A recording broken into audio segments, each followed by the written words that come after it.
I don't write anything down before I start speaking, but I keep a steady cadence for the most part, and I speak extemporaneously, directly from that little buffer inside my brain. For the most part, most things go directly to my mouth without being sent back for editing. So I say pretty much whatever I'm going to say, and I say it the way I say it. If you got a problem with that, you can go throw yourself out a window. The proper term is defenestrate yourself. So, Bill and Melinda Gates to seek a divorce after 27 years of marriage. Now, me personally, I had just gotten finished talking about how liberal feminism was attacking Kevin Samuels, doxing him, and trying to tear him down through character assassination. I was just talking about how Kevin Samuels, his main seems to be goal was to talk to women about what they could do to be better potential wives, and instead of chasing high value men who are not interested in them for anything beyond sex, who would most likely use them like Kleenex and throw them out, that they should be going after men who are more equally yoked than they are, slightly above them, but not like really, really high value. Because the thing about it is, there's a lot of average men who declare love to a woman only to get rebuked and for his love to be unrequited. And this happens all over. See, women are, there's a term, hypergamous. They practice hypergamy. Hypergamy. Women are hypergamous. They go after men who have more money, higher social status, higher political status. Men tend to be hypogamous. Hypogamous. That's the opposite of hypergamous. And men tend to go after women who are less than what they are because obviously they know that they can control them easier. First of all, men and women will never be equally yoked. There is no woman who's the equal of a man at all. Yes, it's easy for Oprah to have billions of dollars, but if you put me and Oprah in a ring, I'm coming out and she's not. Yes, it's easy. I'm trying to think of another high value woman out there. Yeah, the Queen of England, she may have way more money than me, but first of all, if we go in a boxing ring, she ain't coming out of that alive. That's number one. And number two, I can outdo her in just about everything because there's really nothing she could do besides be the Queen of England. But, I can do everything better. Just everything. I'll tell you what, Queen of England, if you want to prove me wrong, I've got a 200-pound air conditioner. Let's see you install it, okay?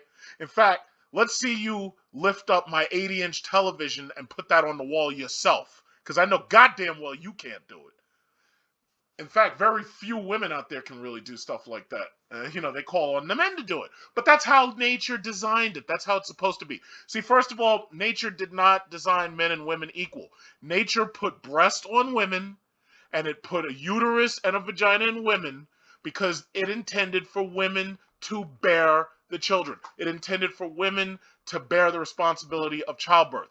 Men got bigger muscles, and men are designed to go out there, kill other animals, kill other men, and protect the woman.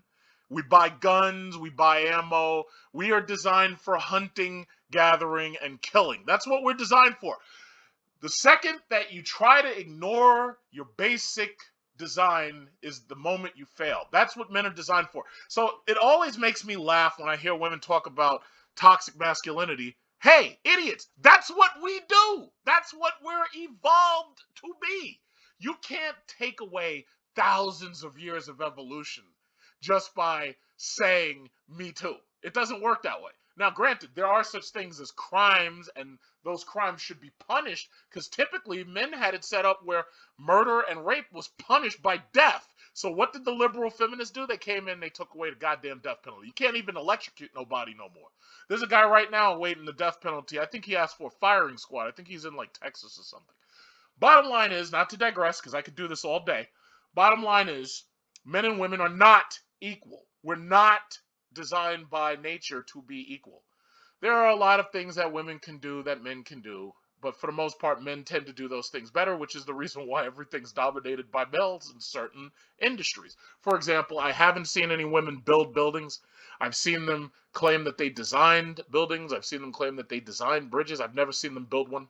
I've never gone to a work area and seen a bunch of women in hard hats with ham sandwiches in a lunchbox sitting around waiting for their shift to end because they were so tired from building a building. I've never seen that. I never will.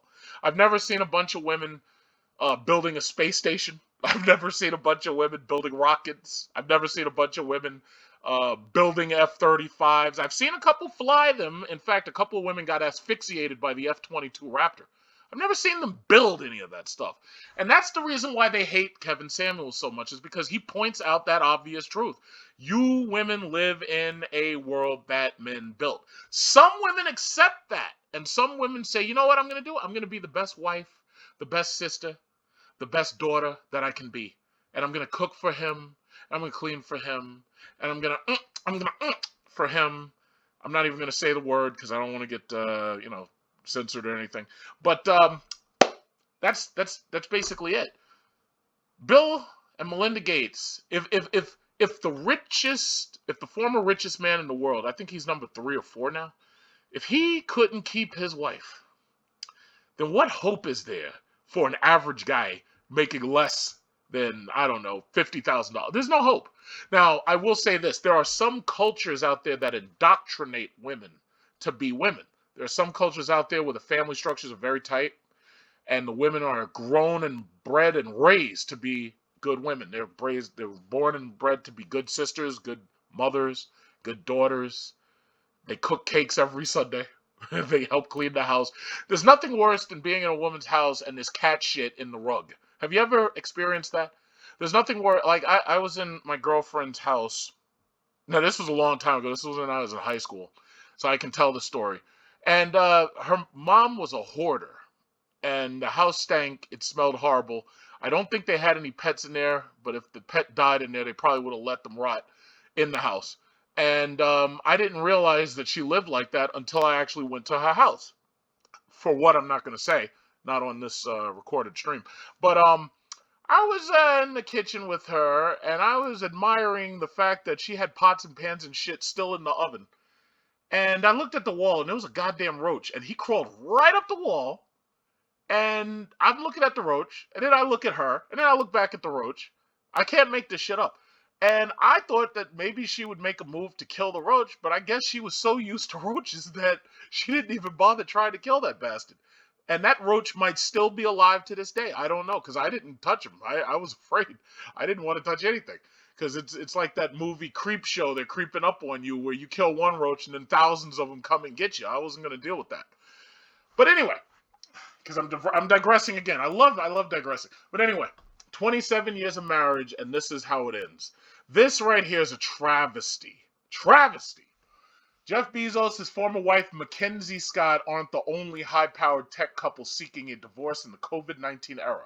After 27 years of marriage, Microsoft co-founder Bill Gates and his wife, Melinda Gates, have also announced their intention to part ways, at least romantically speaking. So I guess that means that Bill Gates is going to be out there hunting younger women, and she's going to be out there aging, because besides getting at the money that she steals off of Bill Gates, she's too old. They ain't gonna be like, I don't know how old she is, but like, they ain't nobody. It's like this: men age like wine, and women age like cheese. Women age like cheese, men age like wine. So Bill Gates could go right out there. He can get himself another wife, probably within 5-10 minutes. All he has to do is put his profile on Tinder. In fact, because he runs Microsoft, if I was him, I would blot out everybody else's profile and I would just put mine there, and I could control the internet so this way you couldn't see it, because he can control the internet. This madman was trying to put dust in the sky or something so he could block out the sun. Like, he thinks this is a James Bond movie. What was it? Die Another Day with Halle Berry and James Bond, and they were going to block out the goddamn sun in the freaking movie. Did y'all see that movie? It was called, I didn't even get to my graph yet. What was it? Die Another Day, right? And there's a Korean guy who tries to block out the sun, and he was using the sun as a laser and stuff. And there's a lot of conspiracy theorists that were saying, yeah, that Bill Gates was trying to do this. So they were like, yeah, good for Bill Gates. He was trying to block the sun out, so good for him. He's losing his wife or something. But anyway, I digress again. So, back to business. So the joint announcement was posted to both Bill and Melinda's Twitter pages. It's like, these people are super rich. Why the fuck are you on social media? Go build a computer or something. Find out, why does my computer keep having a blue screen of death whenever I plug in my controller? That's what you should be doing. Why are you on social media? Go do something creative. Go help African kids or something. So anyway, the Gates say they reached this decision after a great deal of thought. Y'all was sitting around thinking about divorce? That's your problem right there. So anyway, which goes without saying, and a lot of work on their relationship. Well, how much work are you really doing? He's the brainiac. He's literally brainiac. What the hell do you do? I don't know what you do. Your only job is to pleasure him. What's your job? What do you do? That's why you got so much time to think about divorce, because you're just sitting around thinking about divorce. You should be doing so. See, what you should have done, Bill, was you should have had her ass at a job. I don't care if she was making, I don't know, $80 a day. She should be bringing something home. You should have her ass out working. But anyway, in either case, it sounds like Bill and Melinda won't be parting on bad terms. The couple's charitable organization, aptly known as the Bill and Melinda Gates Foundation, has been one of their primary professional focuses over the past 2 decades. It opened its doors in 2000. Yeah, great. Okay, whatever. This is illogical to me, but what? All right. After a great deal of thought and a lot of work on a relationship, we have made the decision to end our marriage. See, how the fuck do you sit around thinking about ending your marriage? Like, I don't understand that. When I'm sitting around in deep thought, I'm thinking about, what kind of car should I buy next? Or what kind of gun should I buy next? Or what movie do I want to see next? Or what should I have for dinner? You guys are sitting around thinking about divorce. Like, what's going on? What's going on in this country? All right, so anyway, Bill and Melinda's relationship reportedly began in 1987 at a New York trade show. See, that was your first mistake. But anyway, they exchanged their marriage vows on a Hawaiian golf course years later. Yeah, let me guess who paid for that vacation. So anyway, the couple worked together at Microsoft for most of the 90s, but Melinda left in 1996 to work on their family. Yeah, she was working on destroying it!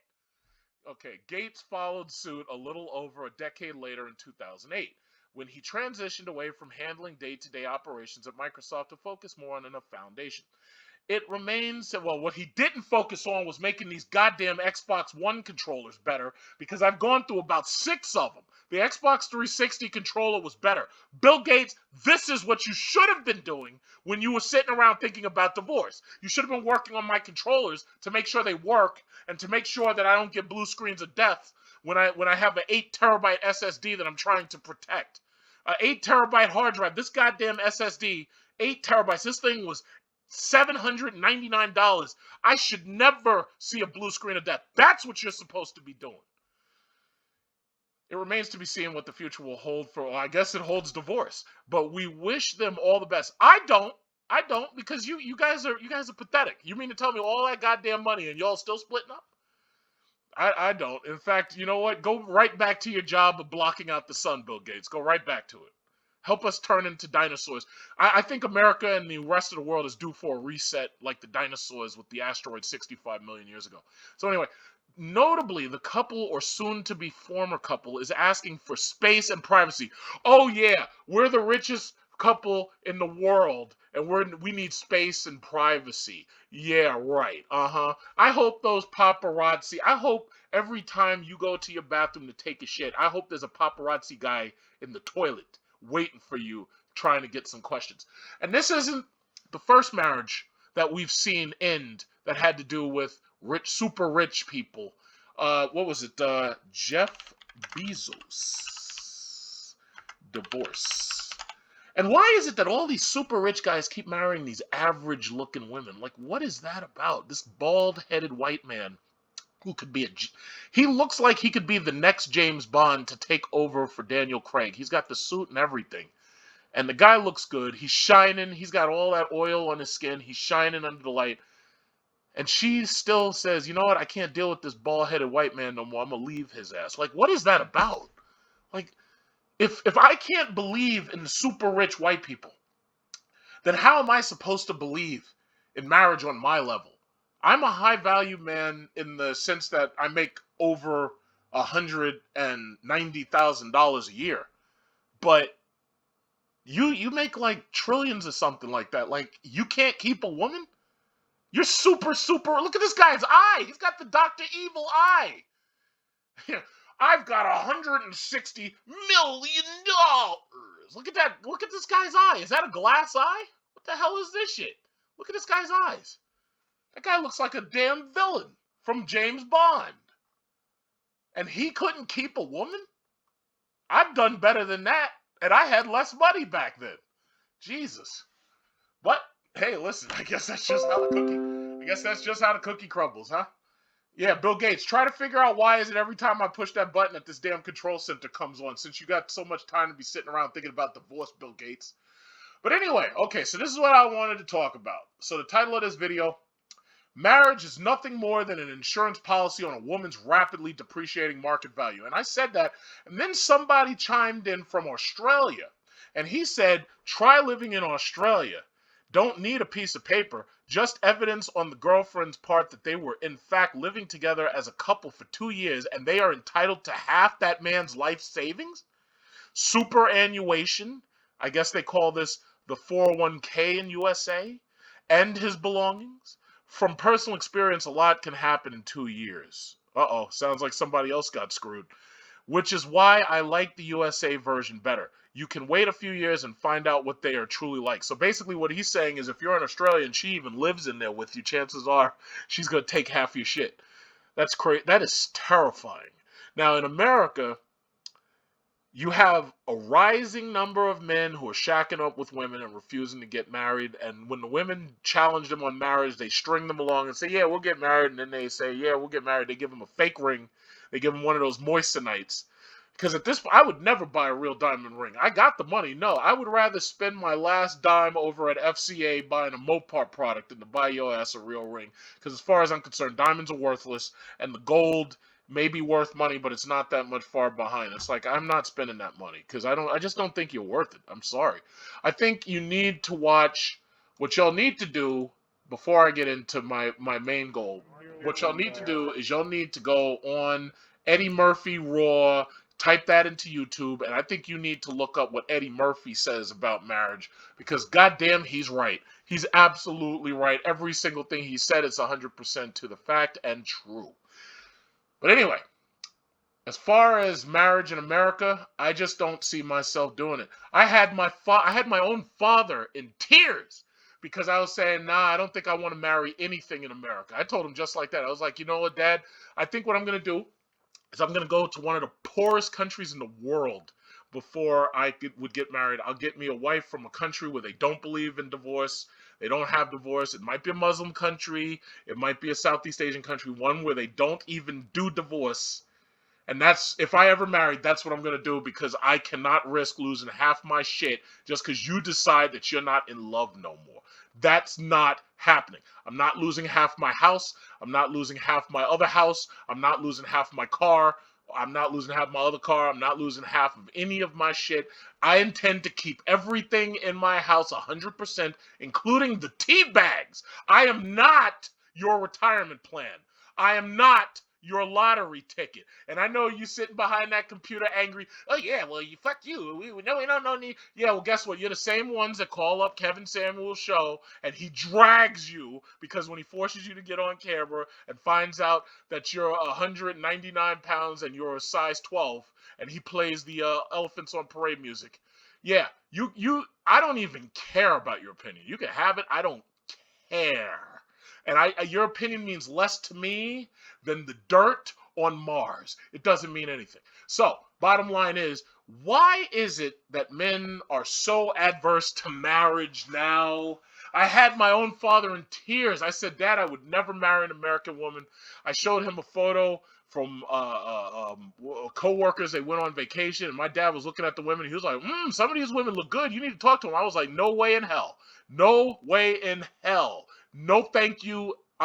No way in hell. I had him crying. He was like, I had no idea that things were so bad for your generation. I didn't realize it. I swear to God, he called me up crying about it. I had this dude in tears because he couldn't understand it. Now, I'm a millennial. I'm not a boomer. I was born in 81. I never imagined when I was a kid that I would see America deteriorate this quickly. I never imagined it. I never imagined that America would deteriorate this quickly. And I've got nothing more to blame than liberal feminism. Liberal feminism and job loss to Asia thanks to the Reagan administration allowing us to outsource jobs in order to break the unions and in order to allow corporations to capture more profit instead of using them to strengthen all of our infrastructure and all of our communities. They decide to keep the profit for themselves. So this way you can have a Jeff Bezos, you can have a Bill Gates who holds on to over $100 billion of wealth. But they damn sure weren't going to use that money to fix these goddamn streets outside. But anyway, I digress again.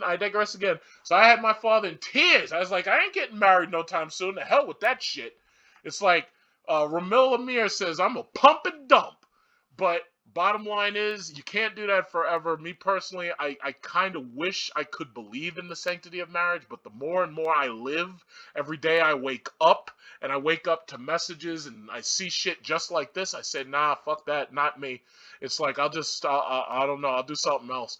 I'll move out of this country. I'll move to Afghanistan and get married to where there's no divorce, and if she tries to divorce you, she's going to end up in a pit, and they're going to throw bricks at her head. And no divorce. No. Nope. If I have to, I'll change my religion. No, thank you. No, thank you. I won't do it. Not this way. America is a toxic environment. It is a toxic environment. And if you're stupid enough to allow yourself to fall into this marriage scam by this liberal feminist controlled government court system, you deserve whatever you get. If you don't like what I'm saying, throw yourself out a window. There's plenty of windows. I've got one right behind me. I've got two. Throw yourself out of a window because I really don't care. That's what this is. It is a mess. There's something called sexual market value. A lot of you probably never saw this chart before. And what it shows in mathematical terms, because it's a graph, sexual market value is SMV, and they talk about age of men and women. The interesting thing about women is women reach their sexual market value peak at age, what does it say? Age 23. If you look at most Asian countries, most Asian women are married before they're 25. If you're a Chinese woman and you pass the age of 27 without being married, they refer to you as Sheng Yu. And that means leftover woman. I know how to type the characters. I could do that in the description, but I can't do it here. Sheng Yu, leftover women. And in most Asian countries, these women are bred to drop babies before they're 25 because the Asian cultures are a lot older than America. America's not that old. These people figured this shit out thousands of years ago. That in order to make sure that you maintain a strong society and order in your society, you've got to make sure your family units are strong. Even if that means being socialist and paying money directly to families, which is not the best thing, obviously it's a terrible thing, you have to make sure the families do not break up. But here I am in America where liberal feminism is routinely perpetually breaking up families and suggesting divorce at every turn and leaving these children without dual parenting, causing issues between females and males where they don't get to see how women are supposed to treat men and how men are supposed to treat women. I feel so bad for all of these children who are growing up where their mama is jumping from man to man or is inviting man to man over the house, and they see a new man all the time coming in there to wear their mama's bed out. And I feel bad for people who live with their fathers and they're seeing their father constantly dating women. And for the most part, it's easier for a man to get a woman if he has children than it is for a woman to get, because most of the men who would go into her bed, they're only interested in sex. They're not interested in marriage. And marriage is the bottom line. If you can't maintain a marriage, then you lost. You've lost it all. So women reach their peak at 23 because their intrinsic value is based in their beauty. That is ultimately the issue. Their intrinsic value is based on how good looking they are and how fertile they are, how well they can have children. And yes, this is a real graph. You can look this up yourself. Men, however, because a man who's at 23 has probably just started to build his career because he's just finished college, Men do not reach their sexual market value peak until they are about 38. Now, I would say you could add another year or two to that and say men don't reach their peak until they're about 40. And then after that, their body starts deteriorating, their muscles start deteriorating, and it's a pretty, it's a steep decline. Now, that's not to say that men can't build more muscle and use that human growth hormone and some creatine and work out in the gym and build their muscles, because we've got some pretty buff older guys out there, but for the most part, most of them are old and they're falling apart, just like Warren Buffett, who's like 90 something, but he's super rich. So there's some, women out there who would still try to wife him up just so they could get at his cash. Bottom line is, men reach their sexual market peak value later than women. Now, here's the problem. Because liberal feminism has pushed women into schools, women are wasting their best years in college, grad school, and trying to achieve PhD degrees for no other reason than to build up student loan debt. Because for the most part, most of those degrees are worthless. I got into an argument with one who was a sociology major. You ain't getting a goddamn job in sociology. I'll tell you what, honey, if it's not a STEM degree, science, technology, engineering, or math, and no, I did not say STEAM where you put A in there. No, art is not important. Anybody can make art. Rappers make art rapping next to garbage cans in poverty. No, and they make some of the best rap when they're poor and they're hungry and starving, because that's when they have to work twice as hard. Excuse me, it's STEM. And I would say it's science, technology, engineering, math, and medicine. Because if you have medicine, obviously you're going to be a doctor, you're going to be wealthy, right? But the problem ultimately is women are wasting their peak years in school, coming out with massive amounts of debt, and now they expect that just because they've got these degrees, they expect that all of a sudden that they're just going to get a high value man. What's a high value man? A man making over $100,000 if you live down south, or if you live here in New York, it's a man making $200,000 or more, because living here is ridiculously expensive. Believe me, I know. But the issue is, women at this point, they're not marrying potential good husbands who are at the same age as them or equally yoked. What they're doing is they're waiting next to the finish line for the finishing men who've become high value men, and they're trying to become wifed up by those guys so that they can stay home and watch The View and The Talk all goddamn day instead of going out and working. So the issue ultimately is they want a rich man just to finance a lifestyle that their own productivity does not justify. And keep in mind, I'm talking extemporaneously and I'm not using any notepads or anything. This is all coming out of some part of my brain that I haven't identified yet. They want to wait next to the finish line for the richest, most powerful, highest end man. And that's the man that they think should want them. But it doesn't work that way. In real life, when a man's 38, he's like, wait a minute, hold on. I've amassed wealth. I've got my own house. I've got my own car. I've got my own stocks. I've got my own cryptocurrency. I have 2,000 Dogecoin, or I have 10,000 Dogecoin, and as soon as it goes to $1,000, I'm going to be the next Jeff Bezos. That's how most men are thinking. They're like, wait a minute. Why should I marry a woman who's 38 years old? I don't want that. I'm going to get me a woman who's 25 or 23 or 22 or something not 38.